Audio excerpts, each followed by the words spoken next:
우리 오늘의 말씀은요, 시편 말씀입니다.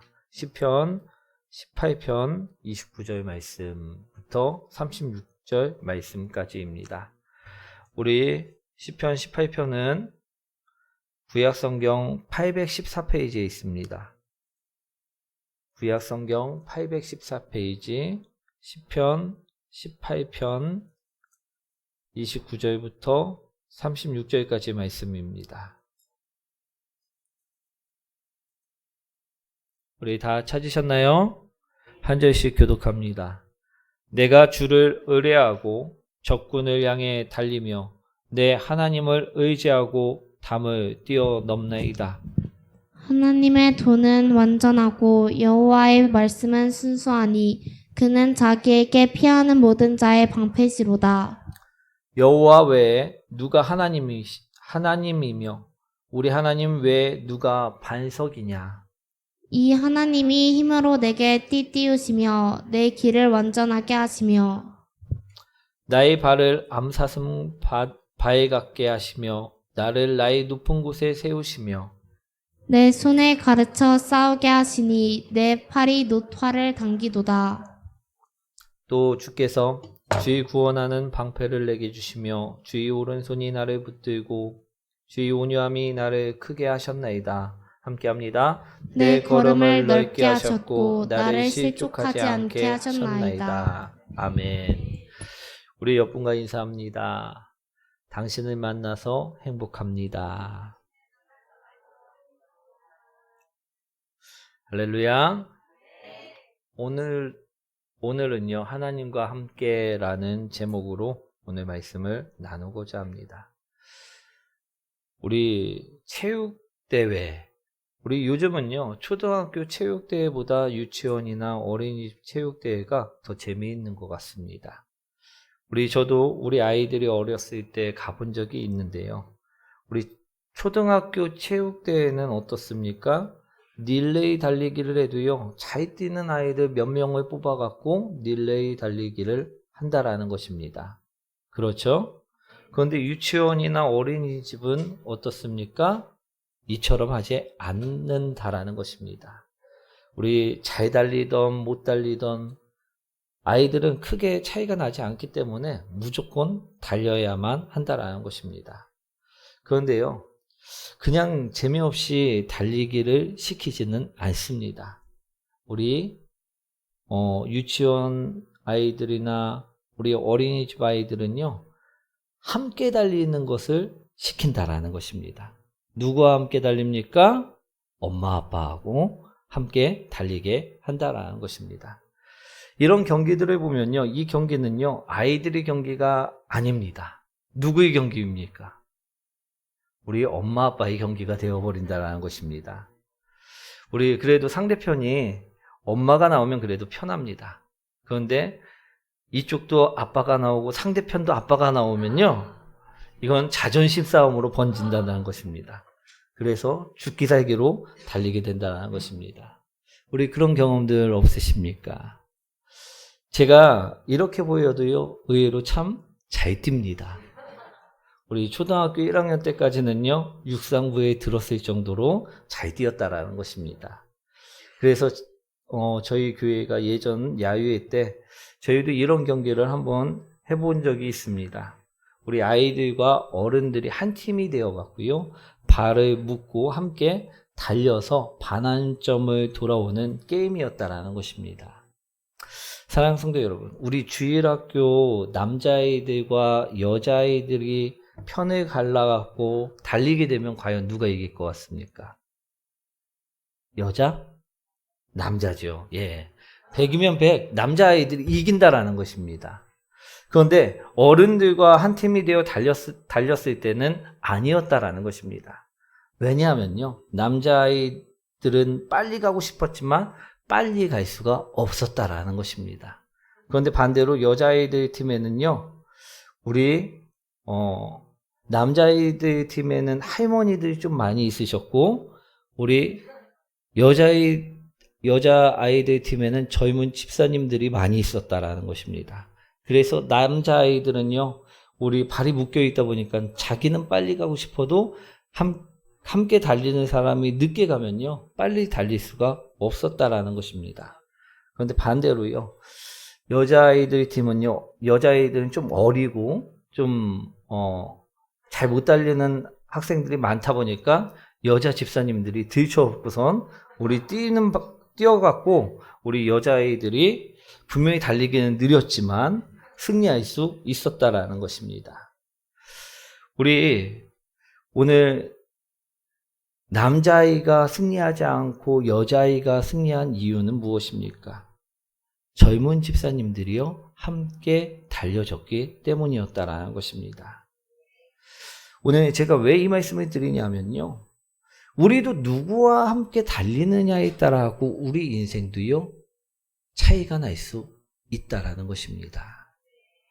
우리가 누구와 함께 달리는가에 따라 우리 인생에 매우 중요하다라는 것입니다. 오늘 말씀을 보시면요, 시편 18편은요, 다윗이 사울을 포함한 모든 원수들의 손에서 다윗이 자유와 해방을 맞이하는 날 하나님께 올려드린 시라는 것입니다. 다윗은요, 오늘 무엇이라 고백하고 있습니까? 29절 말씀이죠. 한번 읽어보도록 하겠습니다. 내 향해 달리며 내 하나님을 의지하고 담을 뛰어넘나이다.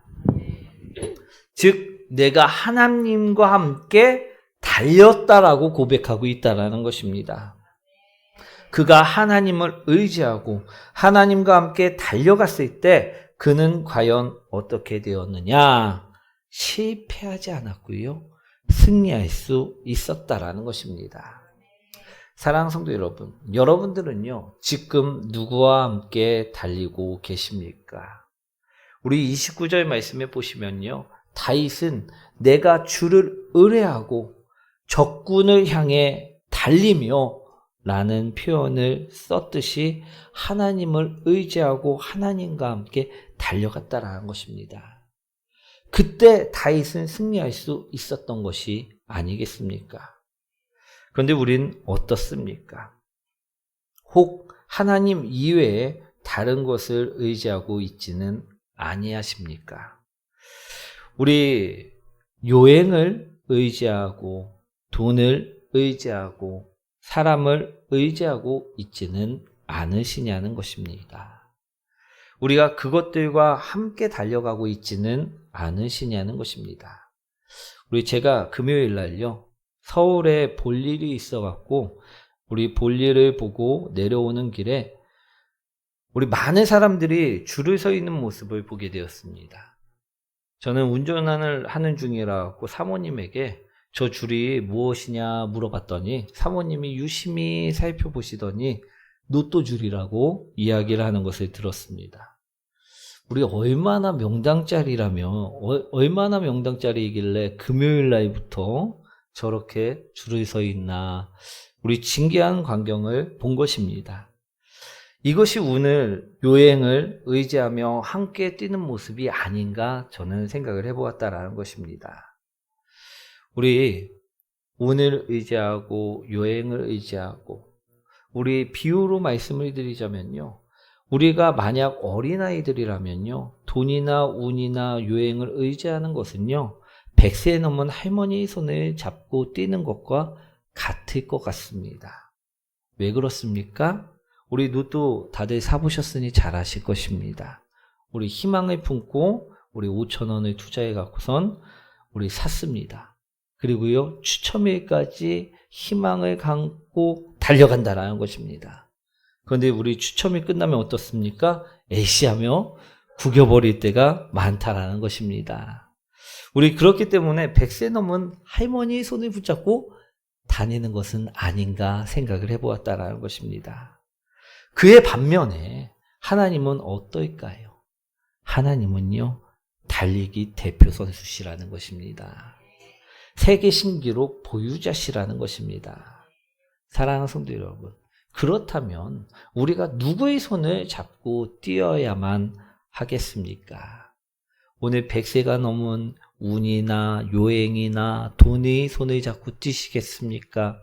아니면 우리 항상 승리하는 하나님의 손을 잡고 뛰시겠습니까?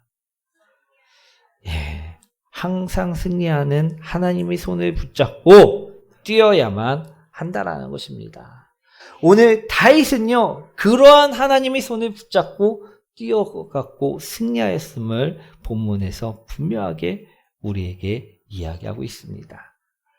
사랑하는 성도 여러분, 만약 우리가 다윗처럼, 오늘의 본문에 이야기하는 다윗처럼 우리 또한 하나님의 손을 붙잡고 뛴다면 무슨 유익이 있겠습니까?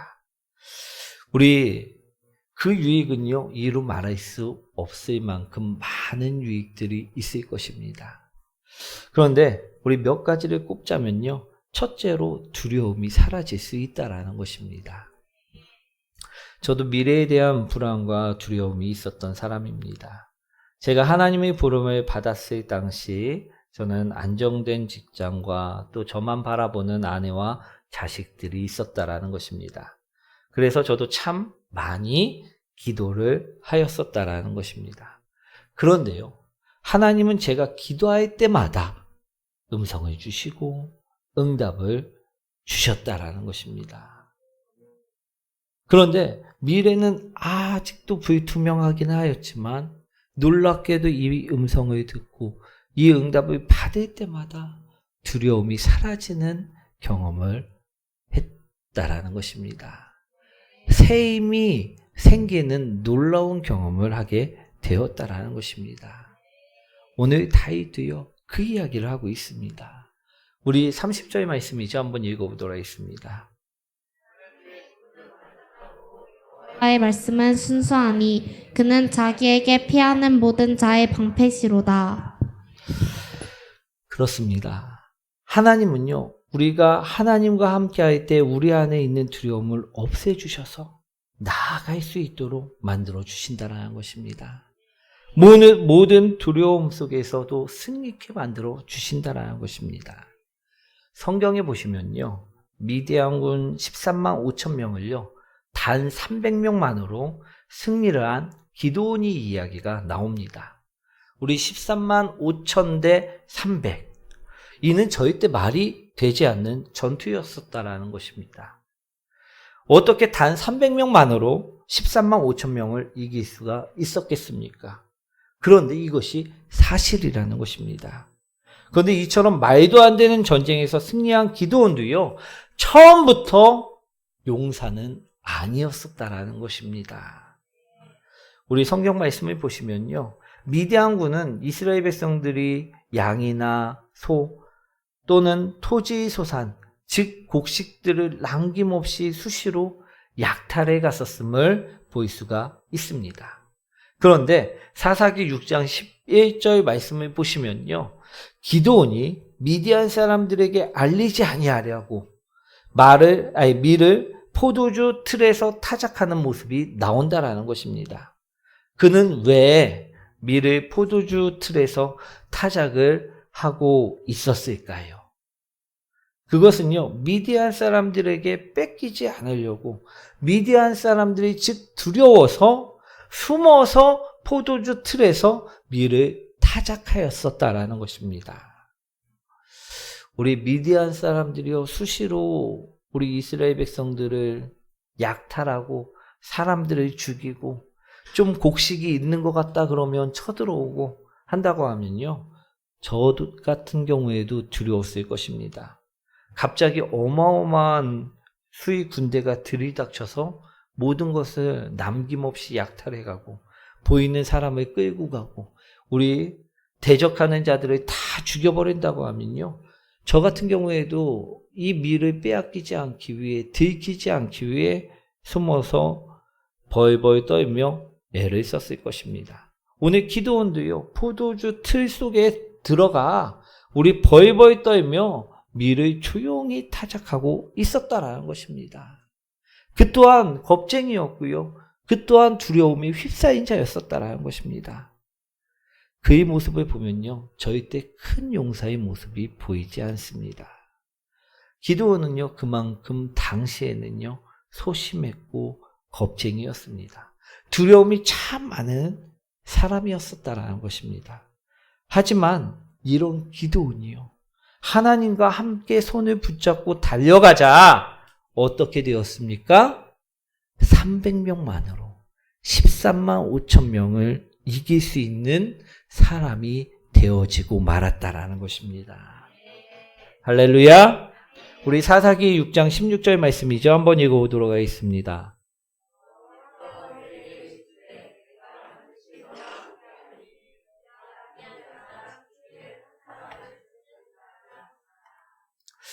하나님께서는요, 우리 기드온에게 이처럼 말씀하셨습니다. 미디안 군의 수가 아무리 많아도, 네가 생각하는 것보다 훨씬 더 많아도 그 수를 보지 말라.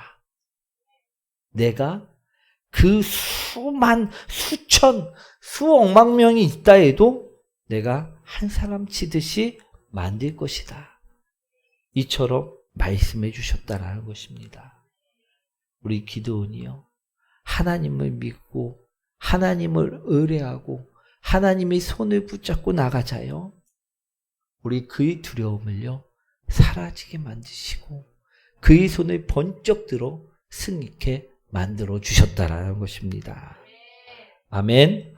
우리가 하나님께, 우리도 하나님과 손을 붙잡고 달려가면요, 우리 안에 있는 두려움 또한요 이처럼 사라질 줄 믿습니다.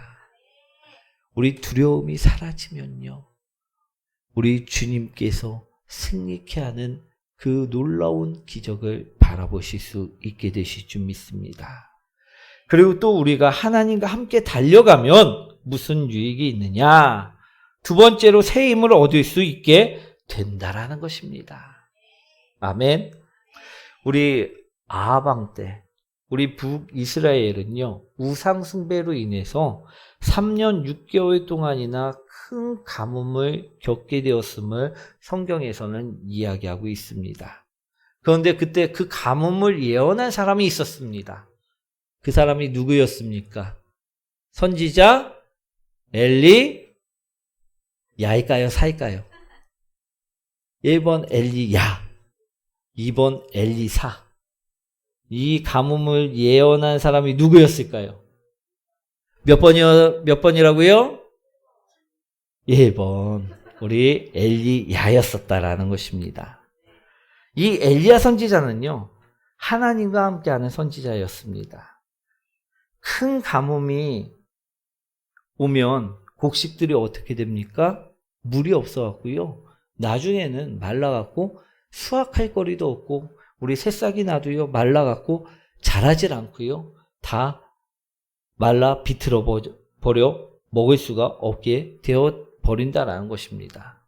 그렇다 보니까요, 이 땅에 양식이 많이 있었을까요? 적었을까요? 적을 수밖에 없었다라는 것입니다. 우리 엘리야 선지자도요, 가진 양식이 아무것도 없었습니다. 우리 3년 6개월 동안 그는 먹을 양식이 없었다라는 것입니다. 하지만 엘리야 선지자는요 어떠했습니까? 마음이 평안하였다라는 것입니다. 왜 그럴 수 있느냐? 엘리야 선지자는 하나님의 손을 붙잡고 함께 달려가는 사람이었기 때문이었다라는 것입니다. 처음 엘리야 선지자는요, 하나님께서 그릿시냇가에 머물라 하였습니다. 그래서 그릿시냇가에 머물게 되었다라는 것입니다. 그의 주머니에는 무엇이 있었습니까? 아무것도 없었습니다. 숨겨둔 빵도 없었고요, 우리 사 먹을 돈도 없었고요, 아무것도 없었다라는 것입니다. 그런데요, 놀랍게도요, 그릿시냇가에 머물러 있을 때 아침마다 저녁마다 하나님께서는요 까마귀를 통해서 고기와 떡을 공급해 주셨었다라는 것입니다. 우리도 아무것도 없다고 해갖고요, 우리가 절망하지 않고 있으면요, 하나님의 손을 붙잡고 함께 달려가고 있기 때문이라는 것입니다. 그 사람에게는요, 항상 주님께서 이처럼 놀랍도록 역사하여 주신다라는 것입니다. 우리 이처럼 아침마다 저녁마다 까마귀들이 우리 물어다 준 떡과 고기를 먹고요.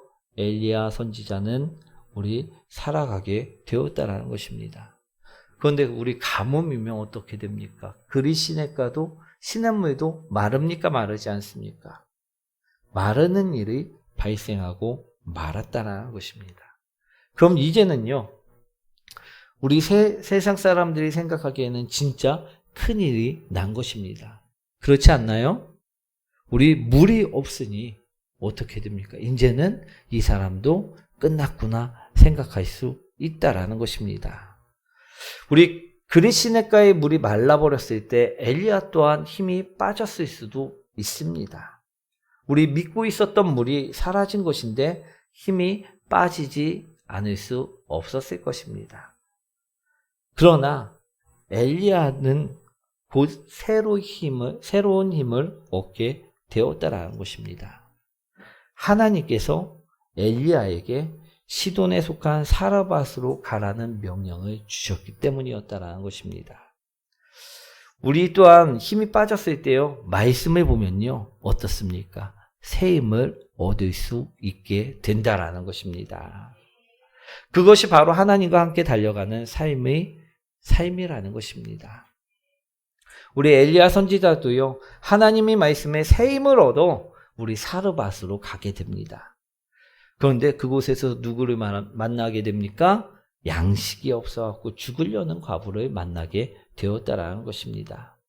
그 과부의 마지막 남은 양식을 그는 만들어 먹고 죽으려고 하였을 때 하나님께서 그 과부를 만나게 하셨고 또 그 과부의 양식을 그 가뭄이 끝나는 그 순간까지 떨어지지 않게 만드시는 역사를 통해서 그 과부도 살고 또 그의 아들도 살고 또 엘리야 선지자도 살 수 있게 하셨다라는 것입니다. 엘리야 선지자가 하나님의 손을 붙잡고 하나님과 함께 달려나가자, 살아가자. 하나님께서는 새 힘을 그처럼 부어 주셨다라는 것입니다. 아멘. 지금 우리도요, 엘리야와 같은 어려움에 처해 있습니까? 그렇다면요, 말씀을 보십시오. 그리고 새 힘을 얻으시길 소망합니다. 우리가 말씀을 보고 하나님의 생각과 뜻을 알게 된다면요, 길이 있다라는 것입니다. 아멘. 또 하나님과 함께 달려가면요, 후회가 없다라고 이야기할 수 있다라는 것입니다. 우리가 하나님과 함께 달려가는 무슨 얘기 있느냐? 삶에서요, 후회가 없다라는 것입니다. 우리 36절 말씀인데요. 한번 읽어보도록 하겠습니다. 걸음을 넓게 하셨고 나를 실족하지 않게 하셨나이다. 우리 인생들을 뒤돌아보면요, 얼마나 후회가 많습니까? 그때 그렇게 하지 말걸. 이런 후회들 한 번쯤은 다들 해보시지 않으셨습니까? 아, 그때 내가 그 답을 고치지 말았어야 됐는데 그래갖고 또 틀렸네. 아, 그때 내가 그 사람과 결혼하지 말걸. 여기서 웃거나 긍정을 표시하시면 안 됩니다. 우리 설마 그런 마음이 들었다 해도 우리 점잖게 있으셔야지 오해가 안 생깁니다. 아, 그때 내가 그냥 하나님만 바라볼 걸. 뭐 이런 여러 가지 후회들을요, 우린 할 수 있다라는 것입니다. 그렇죠? 그런데 이런 후회는요, 왜 하는 것일까? 그것은요, 내가 하나님께 맡기지 않아서 그렇다라는 것입니다. 내가 하나님께 맡기고 온전히 하나님의 힘으로 달려간다면요, 이런 후회는 없을 수밖에 없다라는 것입니다. 왜 그럴까요? 모든 결정은요, 하나님께서 하시기 때문이라는 것입니다. 오늘 내 옆에 있는 사람이요, 나의 눈에는 다소 부족해 보일지 몰라도요, 내 인생 중에 가장 좋은 사람이 그 사람에게 붙여 주신 것이라는 것입니다. 또 학생들의 경우 내가 그 틀린 정답을 고치지 않았기에 또한 내가 얻은 것이 있을 수 있다는 것입니다. 우리 세븐에듀 대표 차길령 대표 이야기인데요. 이 대표는요, 재수를 하여서 대학교에 들어간 사람입니다. 그런데 수학 강사입니다. 그런데 이분이 간증 중에 이런 말을 했습니다. 만약에 자신이 재수를 하지 않았다라면, 정말 자신이 기도하고 자신이 원했던 대로 한 번에 대학교에 들어갔다라면 자신은 이처럼 성공할 수 없었다라는 간증을 하였다라는 것입니다. 그런데 자신이 하나님께 맨날 기도하고 매달렸는데도 불구하고 자신의 그 수능 문제에서 수두룩하게 틀리게 만들어 주셔갖고 자신이 재수를 하게 됨으로 인해 갖고 그 재수 기간에 배운 그 노하우로 인하여 자신이 이처럼 성공을 할 수 있게 되었다라는 간증을 하는 모습을 보게 되었습니다. 우리 틀린 것이요, 꼭 우리를 실패로 이끄는 것은 아니라는 것입니다. 우리가 하나님께 기도하고 맡겼으면요, 그 하나님께서 이루어 주신 것이요, 우리에게 있어, 우리 인생에 있어 가장 복된 것일 수 있다라는 말씀을 드리고자 합니다. 하나님은요, 처음부터 우리 눈에는 앞만 보기 때문에 그것이 더 좋은 것처럼 보이고, 그것이 더 우리 사과를 봐도요, 어떤 거는 조금 멍들어 보이고 그럴 수도 있고, 어떤 거는 깨끗해 보여갖고 이게 더 좋은 것처럼 보여갖고 우리가 이것을 선택할 때가 있습니다. 그런데 잘라보면요, 이 속은 다 썩어 문드러 있어갖고 먹을 것이 아무것도 없을 때가 있다라는 것입니다. 우리가, 하나님은 처음부터 우리에게 가장 좋은 것을 주시기 때문에, 하나님은 후회가 없으시는 분이시기 때문에 우리가 하나님께 결정을 맡기는 성도들이 되셨으면 좋겠습니다. 오늘 우리가 하나님께 함께 달려갔을 때 하나님께서는 우리가 후회가 없도록 만들어 주신다는 것입니다. 그것이 바로 축복이라는 것입니다. 사랑하는 성도 여러분, 그러니 오늘 다윗처럼요, 우리도 하나님과 함께 달려가는 복된 성도님들이 되시기 원합니다. 여행과 함께 달려가고요, 돈과 함께 달려가고요, 그러다가 낙심하시지 마시고요, 오늘 하나님과 함께 달려가서 우리 성공하시는 축복 가운데 있는 복된 성도님들 되시길 축원드립니다. 우리 옆분과 인사합니다. 하나님과 함께해서 두려워하지 말자. 하나님과 함께해서 후회하지 말자. 하나님과 함께해서 새 힘을 얻자. 할렐루야. 오늘 하나님과 함께 살아가시는 복된 성도님들 되시길 축원드립니다.